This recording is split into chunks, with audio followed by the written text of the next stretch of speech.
बिस्मिल्लाहिर्रहमानिर्रहीम अल्हम्दुलिल्लाहि रब्बिल आलमीन। दोस्तों, हम principle of molding relief according to changed altered circumstances and facts of the case in the light of the latest case laws and precedents। तो हमारे सामने जो केस लॉ है वो है PLD 2021 supreme court of Pakistan, page जो है 715।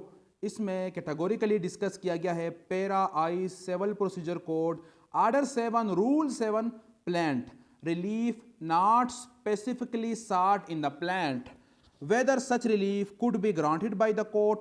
ये क्वेश्चन एराइज किया गया है कि क्या इस तरह रिलीफ ग्रांट किया जा सकता है जिसकी प्रेयर नहीं मांगी गई है या जिसको स्पेसिफिकली प्रेयर नहीं किया गया है।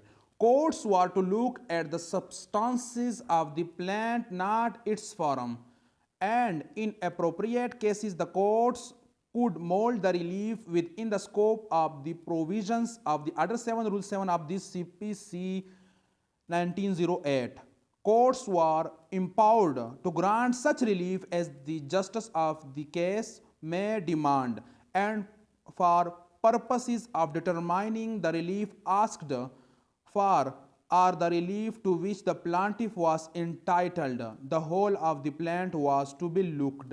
तो बताया गया कि आर्डर 7 रूल 7 की रोशनी में कोर्ट वो रिलीफ दे सकता है जो केस के मुताबिक डिमांड किया गया हो, यानी प्रेयर तो नहीं मांगी गई हो, लेकिन अगर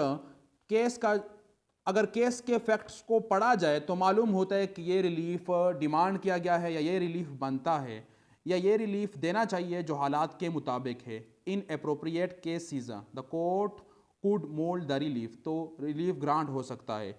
और इसके बाद जो केस ला है 2022 CLC पेज जो है 585 सिंध हाई कोर्ट की जजमेंट है, इसमें भी कैटेगोरिकली एक्सप्लेन किया गया है। मेन बात जो है वो order 39 rule 1 and 2 temporary injunction application के मुतल्लिक है, और उसमें यह किया गया है मोल्डिंग ऑफ रिलीफ, यानी रिलीफ नहीं मांगा गया था लेकिन कोर्ट की तरफ से वो ग्रांट हो गया।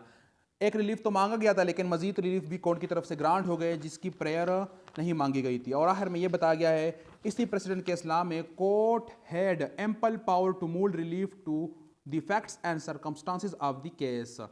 तो यहाँ पर जो रिलीफ ग्रांट हुआ है प्रिंसिपल ऑफ मोल्डिंग रिलीफ को इस्तेमाल करके